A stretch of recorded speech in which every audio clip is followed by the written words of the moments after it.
Yeah. So I like that, what you said about giving. I have that same heart. I have a heart of service. Yes. Serving feels so good to me. It does. Oh my God. Yeah. Like, of all the things I've ever done, serving feels so good. Giving feels like absolutely amazing to me.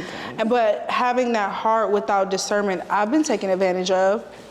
And I think that happens to a lot of people, and it turns them cold. It does. They're like, I'll never give anybody another thing in my life. I will never. They won't give a homeless person $1. They won't give they could have all the money in the world. They won't give a family member anything. They won't help people out because they're afraid of being taken advantage of. Yeah. But to have that awareness, when you can shift this to understand that some people are just takers and some people are just givers, and it's not necessarily malicious all the time, you know, and that you can maneuver in a way where it feels good and it doesn't feel like you're being taken advantage of, and you can discern that this is probably someone that you shouldn't give without.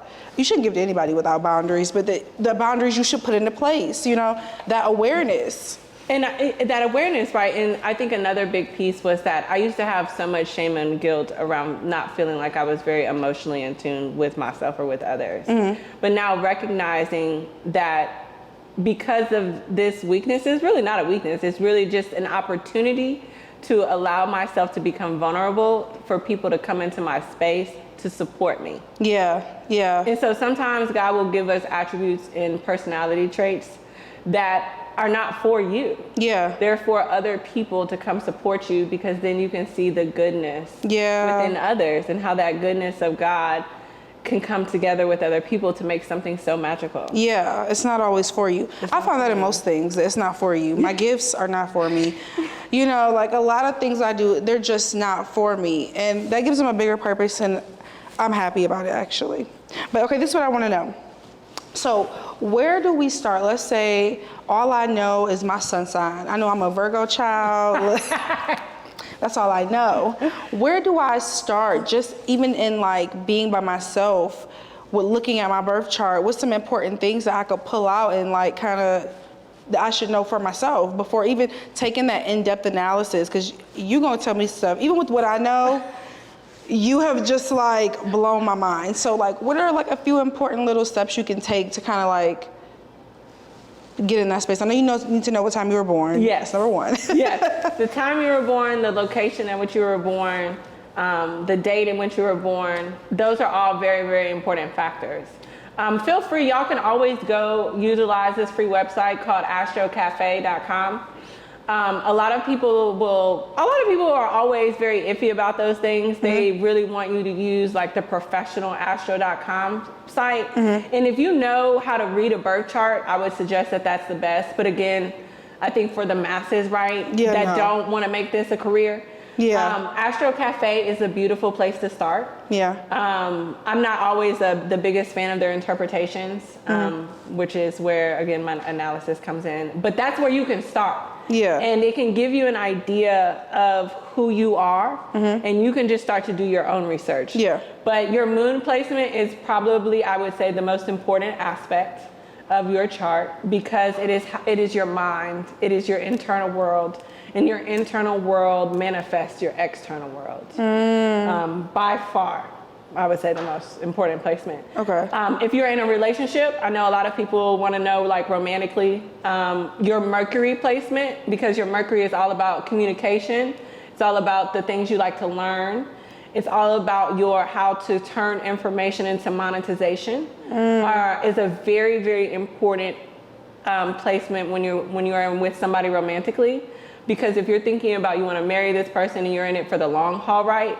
You need to have a very compatible way of how you communicate. And that your communication style resonates with the other person and doesn't trigger that person, right? Because how you communicate is they're either going to receive it or you're going to trigger. That's no other option. And there are placements that don't work well together. In that way, and nobody's wrong. Nobody's just different. It's just different, and it's just incompatible. As well as your Venus placement, which is again with relationships, because that's all about self-love first. Reason why people don't know this: Venus rules prosperity and contracts because she makes sure she's good herself first and foremost. And so if you can't keep yourself full, and if the way that you keep yourself full is triggering to your partner, then you're never going to keep each other full. Yeah. You're not going to be able to serve each other well. So those are like some pretty big. Yeah, those are a good place to start. Yeah. Your moon sign, Venus, Mercury. I think my Mercury's in Virgo, but I could totally be lying. There. In the house. But again, you'd be surprised, y'all, how much you can actually research yourself. Just my analysis just helps you put it all together in a report all at one time. Yeah. But there are various websites for you to be able to start. Yeah, and have an idea. So for you, what's one of the biggest challenges you've faced or that you face in helping people with this? You like child? Child.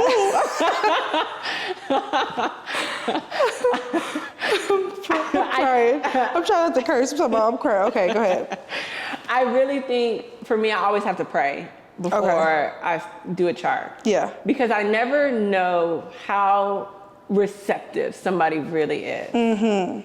Because oftentimes I'm dealing with people who are in a very sensitive place, right? Yeah. They feel lost. Vulnerable. They feel so vulnerable, right?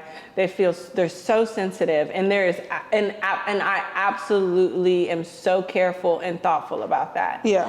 But it's the hardest part sometimes is figuring out how to say. I know some people just shoot you straight, right? Yeah, They'll just that's shoot you me. straight, and I don't really. I appreciate that.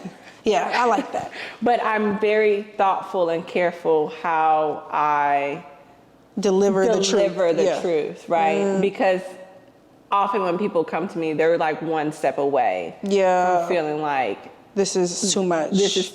Yeah. And also putting it in a way and making the report in a way that they can receive, right? Because before this, they don't know any of the things I'm about to tell them. Yeah. Or that they know, but now their memory is starting to go off and dots are being connected, right? And so now they're feeling overwhelmed. Yeah. And so navigating that with them, right? And recognizing when they're starting to be overwhelmed and then asking the question, is there something you want to discuss? And, really just being very sensitive. Yeah. Because as I was saying before, I'm not the most emotional person in the world. Yeah. So the biggest challenge has been me becoming very sensitive. Yeah. Very thoughtful and making careful. things palatable, but I still got to tell you the truth of what this is. Yeah, but saying it in a way that removes all shame. Yeah. Saying it in a way that removes all guilt and all embarrassment. Yeah, but this is just what it is. Yeah.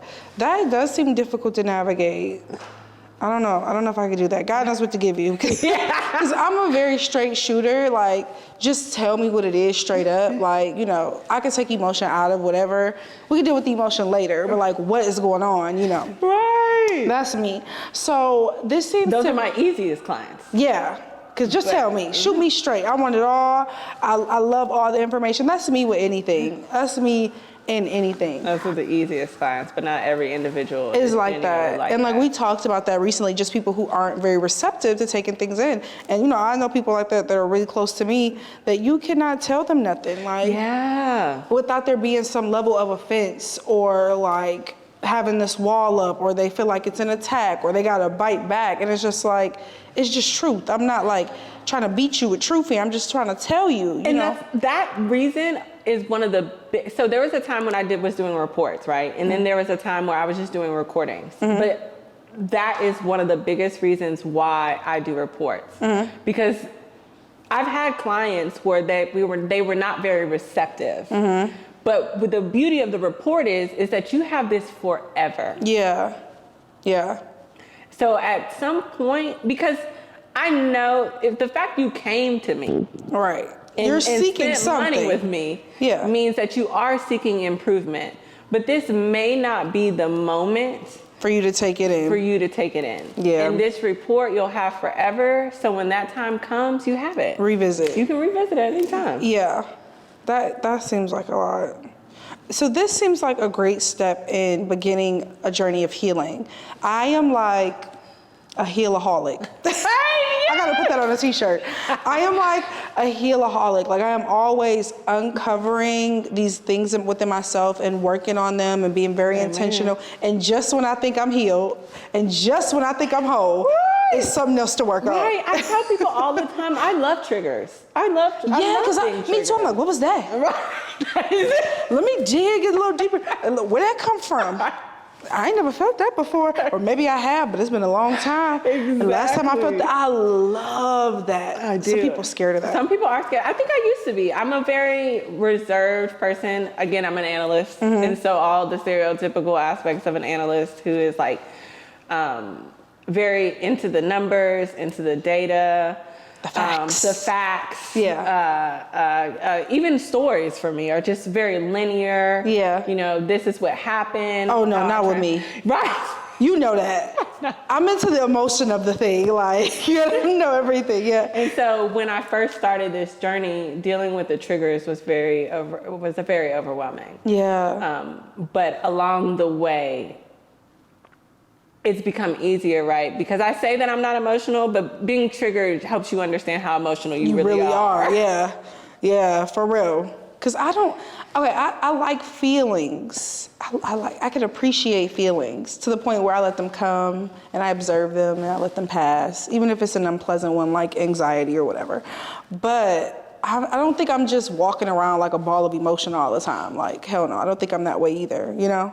But I do enjoy the feelings of things. I don't know what the hell that is, but I'm not very data-ish. It's not all about the facts for me. It's more about feelings. Like I'll follow my gut. If my gut tells me something, I don't care who it makes sense to. I'm following my gut. You can have the facts. If you presented me a gut feeling and facts, I'm going with my gut. See, I have to spend some extra time. Yeah. I do. I need to phone a friend on this one. I need to phone a friend. That's funny. But I was telling you guys about your moon placement, right? And how that's one of the most important aspects. The moon is ruled by Cancer. And if you have a moon in Cancer, that's an exalted placement, right? Where the moon is in its natural state. The opposite of Cancer is Capricorn, and my moon is in Capricorn. So where the moon is about being inside and Cancer rules the inside, because it also rules the home, Cancer rules the home. Capricorn rules outside. And so on an inside place, I'm outside. So I have to spend a lot of extra time going inside, which is how, again, discovering birth charts. Yeah. Having something outside, right, which is information and data, allowed me to go inside. Yeah. It was the bridge. That is really dope. Okay, so this is what I was saying. So I'm like a healaholic. It's easy for us, right? We pull up the triggers, we deal with the things. But this seems like an amazing tool to guide you through the healing for yourself. Yes, you know what I mean? yeah. It seems like a great place to start. Like, this is a lot of what I deal with. This is how I respond to a lot of things. And this is like a great place to start a healing journey, it seems like. Yeah, now I might be biased, but I think it is the ultimate toolkit to healing. Yeah. Because you get to look at all of the dimensions of wellness, right? So from environmental, what you need environmentally to succeed, to occupationally, what kind of career that is naturally good for you and how you easily succeed, to intellectually, because people even intellectually are afraid of subjects that they may or may not feel like they are any good at. And especially for people that didn't do well in school, I promise you, there are intellectual aspects and subjects that you are very gifted at. Yeah. To your romantic partners, to your community members, and so to your to what kind of physical activity you should be doing, to what kind of emotional different tips to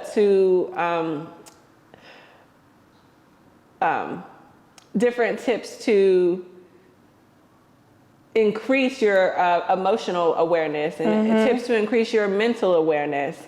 All of it is in there. Yeah. And so it's really the perfect place to start in gathering what is your wellness journey and your wellness journal.